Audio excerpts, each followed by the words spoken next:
पिछले कुछ समय से डेब्ट ट्रैप वर्ड आपने कहीं ना कहीं सुना जरूर होगा, लेकिन क्या आपको पता है कि ये डेब्ट ट्रैप होता क्या है, ये काम कैसे करता है और क्यों चीन पर गरीब देशों को डेब्ट ट्रैप में फंसाकर उनके संसाधन हड़पने का इल्जाम लग रहा है। तो ये सारे सवालों के जवाब आपको इस वीडियो के अंत तक मिल जाएंगे, तो वीडियो अंत तक जरूर देखें। नमस्कार, मैं हूं निशित और आप देख रहे हैं नो विथ निशित। तो चलिए शुरू करते हैं आज का वीडियो, ड्रैगन का मायाजाल, द डेब्ट ट्रैप।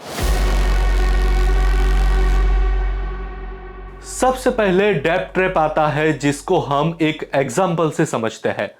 मान लीजिए आपका एक दोस्त था, वो कहीं पर नौकरी कर रहा था। उसको कुछ ऐसी आदतें थी जिसके चक्कर में वो बर्बाद हो चुका था, लेकिन साथ ही वो नौकरी भी करता था, लेकिन फिर भी उसकी स्थिति सुधरने का नाम ही नहीं ले रही थी।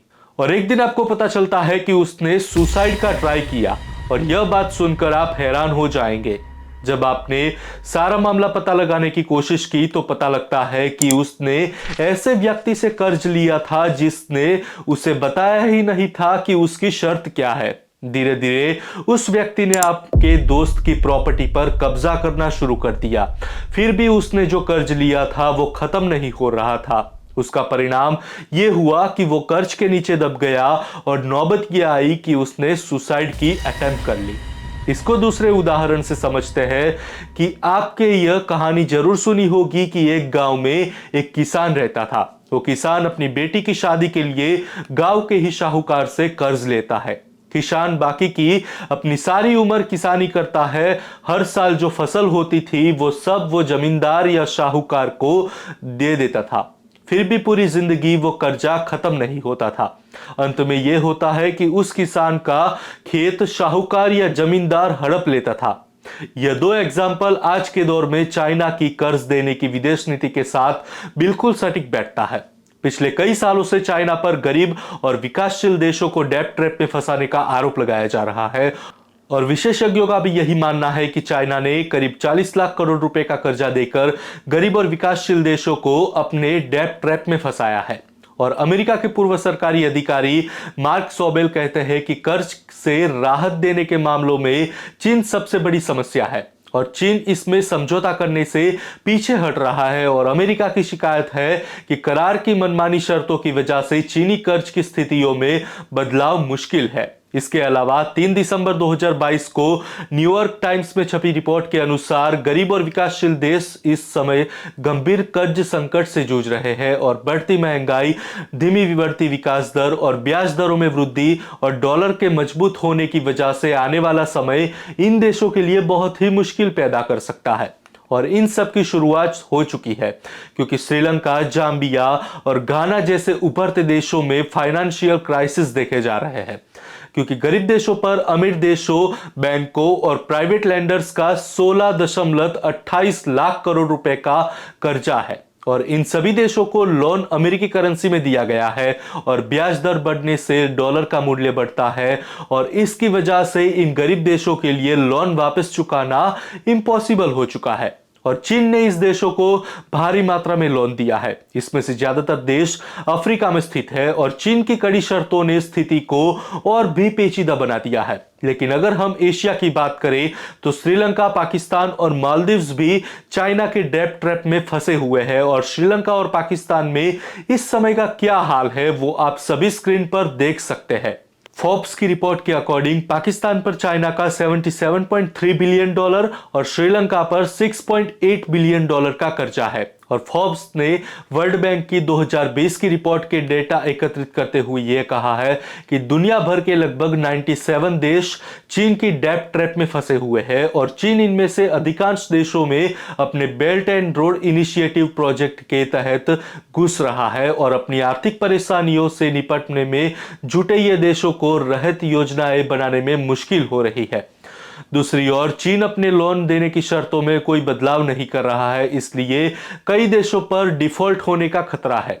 अब आप ये सोचेंगे कि ये डिफॉल्ट आखिर क्या है? तो डिफॉल्ट मतलब कोई देश कर्जा लेता है और फिर वापस करने में असमर्थ होता है, तब इंटरेस्ट रेट हाई चला जाता है। जिससे वो देश आर्थिक संकट में गिरता चला जाएगा और अंत में वो देश लोन और ब्याज दोनों देने में असमर्थ हो जाएगा, जिसे डिफॉल्ट कहते हैं। आगे बात करें तो पहले ही पिछले कुछ सालों से महंगाई, महामारी और रूस यूक्रेन युद्ध के कारण 10 करोड़ से ज्यादा लोग गरीबी के चंगुल में फंस चुके हैं। और अगर कर्ज लेने वाला देश लोन रिटर्न नहीं करता है तो वो दूसरे देशों से कोई भी चीज नहीं खरीद सकता है, जिससे छोटे देश की इकोनॉमी स्लो हो जाएगी और बड़े पैमाने पर भूखमरी फैलने और सामाजिक अशांति का खतरा बढ़ेगा।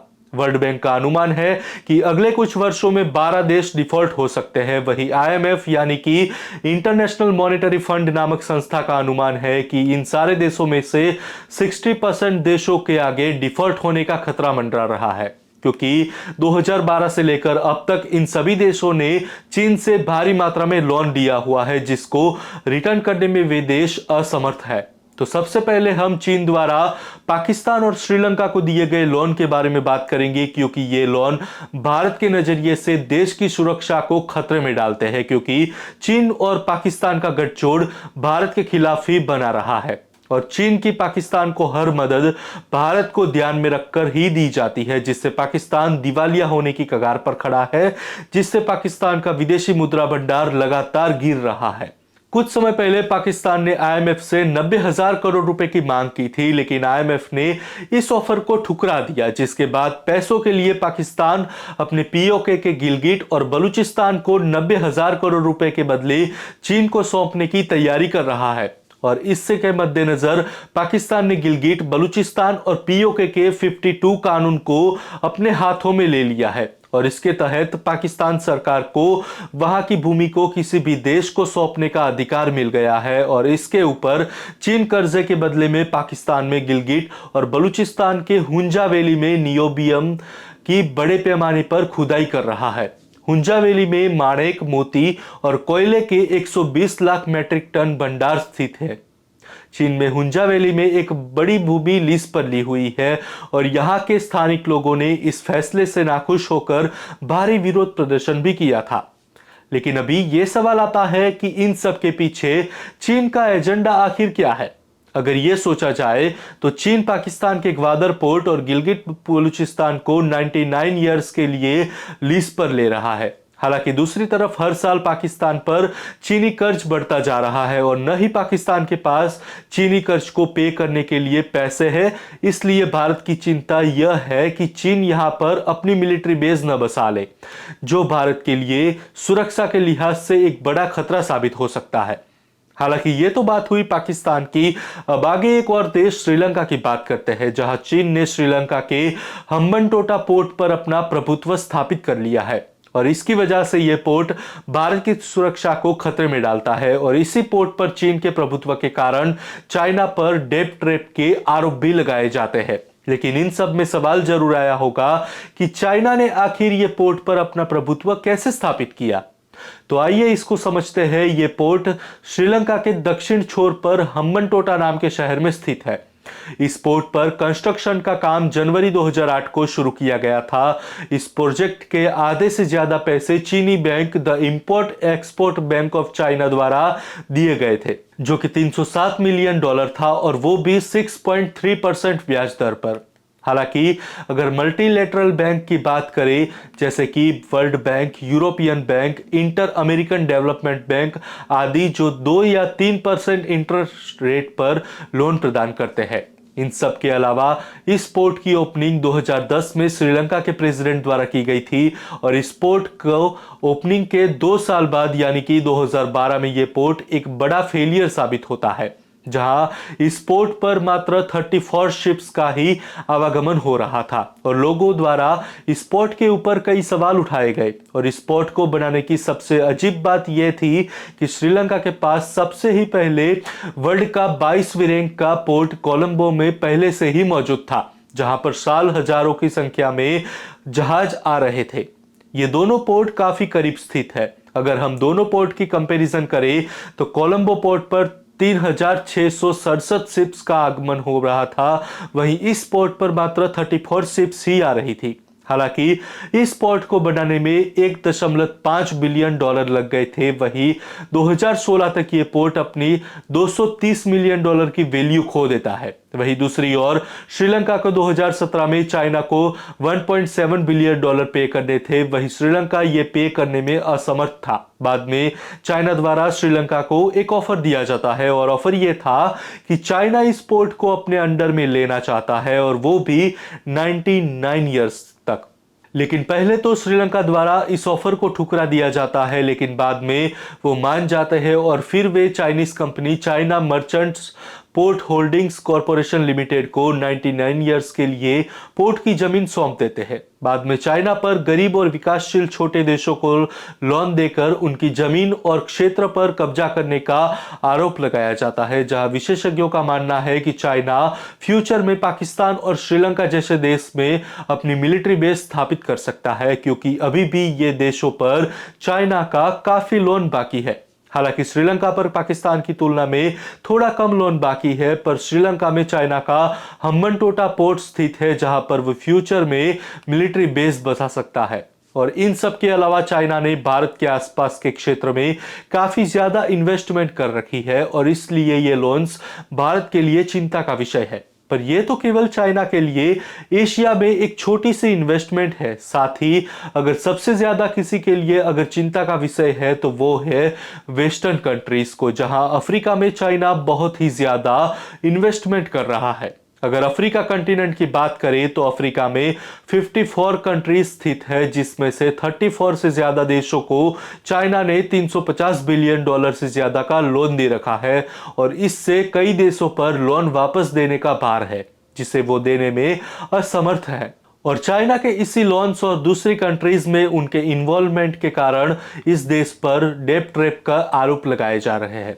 अगर देखा जाए तो चीन जैसे देश ऐसे देशों को अप्रोच करते हैं जो कि गरीब और विकासशील हो, जिन्हें उनके देश में इंफ्रास्ट्रक्चर प्रोजेक्ट की जरूरत हो, जहां पर चीन जैसे देश इंफ्रास्ट्रक्चर बिल्ड करने का वादा करते हैं, जिसमें स्टेडियम, रोड, पोर्ट्स और रेलवे आदि बनाने की ऑफर देते हैं। हालांकि यह एक बात साफ तौर पर जाहिर है कि गरीब देश ऐसे ऑफर्स को मना नहीं कर पाएंगे, क्योंकि ऐसे प्रोजेक्ट्स की उनके देश को जरूरत है। वे सोचते हैं कि ऐसे प्रोजेक्ट्स उनके देश की इकोनॉमी को बूस्ट कर सकते हैं और इससे काफी जॉब्स भी क्रिएट हो सकती है, और इसलिए फिर वो चाइना जैसे देश से लोन लेते हैं। अब यहां चाइना का लोन देने का काम पूरा हो चुका है, लेकिन इसके सामने चाइना ये शर्त रखता है कि ये सारे प्रोजेक्ट्स चाइनीज कंपनी द्वारा किए जाएंगे, जिसके सामने वो ये कारण बताते हैं कि इस तरह के प्रोजेक्ट्स काफी ज्यादा महंगे, कॉम्प्लेक्स और बड़े होते हैं, जिसे करने के लिए काफी ज्यादा सावधानी बरतने की जरूरत होती है। और चाइना फिर ये कहता है कि ऐसे प्रोजेक्ट्स के लिए हमारी कंपनीज दुनिया में सबसे तेज, बेहतर और सस्ते हैं, और हमारे पास पैसा भी है और इसलिए हम आपको पैसे उधार देंगे। और यही कारण है कि 10,000 से भी ज्यादा चीनी कंपनियां अफ्रीका में अभी काम कर रही है। साथ ही रिपोर्ट्स के मुताबिक पूरे अफ्रीका में 2 लाख से अधिक वर्कर्स काम कर रहे हैं। इन सब के अलावा मीडिया रिपोर्ट्स के अनुसार चाइना और चाइनीज कंपनियों द्वारा किए गए प्रोजेक्ट्स फेल हो रहे हैं, जिसकी वजह से चाइना पर आरोप लगाए जा रहे हैं कि चाइना जानबूझकर ये कर रहा है कि ये प्रोजेक्ट्स फेल हो जाए और फिर वो देश कर्जे में डूब जाए और लोन वापस ना कर पाए, और फिर चाइना लोन माफ करने के बदले में उस देश के किसी क्षेत्र पर कब्जा कर ले, जिसका प्रमुख उदाहरण श्रीलंका में देखा जा सकता है। लेकिन श्रीलंका वाला मामला डेब्ट ट्रैप से थोड़ा अलग है, जिसकी बात हम आगे करेंगे। लेकिन अब बात करते हैं अफ्रीका में चाइनीज कंपनियों द्वारा किए गए प्रोजेक्ट्स की जो फेल हो रहे हैं, जहां सबसे पहले बात करेंगे केनिया की, जहां स्क्रीन पर दिख रही ये ट्रेन का प्रोजेक्ट चाइनीज कंपनी द्वारा बनाया गया था, जो केन्या की नैरोबी से मोम्बासा तक फैली हुई है, जहां इस प्रोजेक्ट की कॉस्ट थी 3.8 बिलियन डॉलर और चाइनीज बैंक द्वारा 3.6 बिलियन डॉलर का लोन केनियन सरकार को दिया गया था। और इस प्रोजेक्ट की सबसे अजीब बात यह थी कि इसको फाइनेंस चाइनीज बैंक द्वारा किया गया था, डिजाइन चाइनीज इंजीनियर द्वारा किया गया था और इससे बनाया भी चाइनीज कंपनी द्वारा ही दिया गया था। हालांकि साल 2020 में यह प्रोजेक्ट फेल हो जाता है और अपनी $220 मिलियन की वैल्यू खो देता है, जिसके बाद जून 2021 तक अभी भी केन्या को $3.3 बिलियन का लोन चाइना को पे करना था, क्योंकि उन्होंने 2013 में चाइना से $3.6 बिलियन का लोन लिया था। हालांकि केनियन सरकार इस प्रोजेक्ट के द्वारा चाइना को इस लोन के पैसे पे करने वाली थी, लेकिन ये प्रोजेक्ट तो फेल हो चुका था। लेकिन केनिया के इस फेल ट्रेन के प्रोजेक्ट के अलावा 2021 में युगांडा की स्थानीय मीडिया ने यह रिपोर्ट किया कि चाइना द्वारा युगांडा के एंटेबे इंटरनेशनल एयरपोर्ट को जब्त कर लिया गया है और बाद में चीन पर डेब्ट ट्रैप के आरोप लगाए जाने लगे। लेकिन इसके अलावा भी चाइना के कई और प्रोजेक्ट्स भी फेल हो चुके हैं, लेकिन इन सब में सबसे अजीब चीज अगर कोई है तो वो है चाइना के फ्री गिफ्ट्स। अब ये फ्री गिफ्ट क्या है, यह प्रश्न उठता है, तो चलिए इसको समझते हैं कि आखिर ये फ्री गिफ्ट है क्या। तो साल 2019 में एक खबर सामने आई थी जहां यह कहा गया था कि चीन द्वारा अफ्रीका के 7 देशों में उनके लिए नए संसद भवन का निर्माण करवाना जाने वाला है, और वो भी फ्री। सुनकर चौंक गए ना कि चाइना जैसा देश कुछ पे फ्री क्यों देगा। तो चलिए इसको पीछे की वजह समझते हैं कि वो क्या है, जिसको हम एक एग्जाम्पल के थ्रू समझेंगे। अफ्रीकी यूनियन हेडक्वार्टर जो कि इथियोपिया में स्थित है, जिसे साल 2012 में चाइना ने फ्री में निर्माण करवाया था, वो भी एज अ गिफ्ट, और इस गिफ्ट की कॉस्ट थी $200 मिलियन। हालांकि बाद में जनवरी 2017 में वहां के आईटी इंजीनियर्स को कुछ बिल्डिंग में सर्वर्स में कुछ गड़बड़ी मिलती है, जिसके बाद जांच करी गई, तब पता चला कि सर्वर्स चाइना में कनेक्टेड है। जिसके बाद छानबीन करने पर पूरी बिल्डिंग्स में स्पाई माइक्रोफोन्स पाए गए। अब देखें तो पिछले 5 साल से चाइना पूरे हेडक्वार्टर की जासूसी कर रहा था। उनके प्राइवेट ऑडियो फाइल्स और ईमेल्स को चाइना में देखा और सुना जा रहा था, जिसके बाद इस तरह की घटनाएं अफ्रीका में चाइना के इन्वॉल्वमेंट के पर सवाल खड़ा करती है। साथ ही यह भी सवाल उठ रहा था कि आखिर अफ्रीका ही क्यों, चाइना आखिर अफ्रीका में इतनी इन्वेस्टमेंट क्यों कर रहा है, जिसका एक सिंपल जवाब है इन्फ्लुएंस एंड अफ्रीकन रिसोर्सेस। अगर इसको देखा जाए तो अफ्रीका रिसोर्सेज के मामले में दुनिया के सारे महाद्वीपों में सबसे आगे है। अफ्रीका में कोबाल्ट, हीरे और यूरेनियम के सबसे बड़े भंडार स्थित है, और इसके अलावा क्रोमियम, प्लेटिनम, गोल्ड, कॉपर आदि बहुत ही अधिक मात्रा में अफ्रीका में उपलब्ध है। इनमें से कई खनिज का उपयोग इलेक्ट्रिकल आइटम्स और व्हीकल में किया जाता है, जिसके लिहाज से अफ्रीका पूरी दुनिया के लिए महत्वपूर्ण है, और इसीलिए अफ्रीका एक उभरती हुई अर्थव्यवस्था है। जैसे कि अफ्रीका के ये 6 देश, इन सभी देशों में 2010 के बाद एक बहुत उच्च विकास दर देखी गई है, और इन सभी की जीडीपी $1 ट्रिलियन है। लेकिन अगर हम वापस चाइना के पैटर्न पर आए तो चाइना ने इन सभी देशों को लोन दिया है, और इन्हीं लोन और इन्वेस्टमेंट के कारण पूरे अफ्रीका पर चीन ने अपना प्रभुत्व कायम कर दिया है। चीनी इन्वेस्टमेंट और चीनी प्रोजेक्ट्स की वजह से चाइना का इन्फ्लुएंस अफ्रीका में बढ़ता जा रहा है, लेकिन दूसरी तरफ अफ्रीका में इसका विरोध भी देखा जा सकता है। जैसे कि तंजानिया के राष्ट्रपति ने एक बार कहा था कि कोई पागल व्यक्ति ही उनकी इन लोन और शर्तों को स्वीकार करेगा। लेकिन अफ्रीकी देश इन चीनी शर्तों को इसलिए स्वीकार करते हैं कि उनके पास और कोई विकल्प है ही नहीं, क्योंकि पूरे अफ्रीकी महाद्वीप को बेटर इंफ्रास्ट्रक्चर प्रोजेक्ट्स बनाने के लिए 2030 तक हर साल $68 बिलियन से लेकर $108 बिलियन की जरूरत है, और इसी कारण वे चीनी लोन को स्वीकार कर लेते हैं। हालांकि अब यह सवाल उठता है कि क्या चाइना ने जानबूझकर इन देशों को डेब्ट ट्रैप में फंसाया? तो इसके जवाब में कई स्कॉलर्स का मानना है कि ऐसा कोई उदाहरण नहीं देखा गया है जहां चाइना ने जबरदस्ती या धोखे से किसी देश को डेब्ट ट्रैप में फंसाया है, बल्कि ये जरूर मानना चाहिए कि चाइना ने इन देशों की मजबूरी का फायदा उठाया है, जिससे कि वो इन देशों को इनडायरेक्टली अपना गुलाम बना सके। तो इसी के साथ आज के वीडियो में बस इतना ही। वीडियो कैसा लगा हमें कमेंट बॉक्स में जरूर बताएं, और अगर वीडियो पसंद आया है तो वीडियो को लाइक और शेयर करें। साथ ही ऐसे बेहतरीन वीडियोस देखने के लिए चैनल को अभी सब्सक्राइब कर दीजिए और बेल नोटिफिकेशन भी ऑन कर दीजिए, ताकि आगे आने वाले वीडियोस की जानकारी आपको मिलती रहे।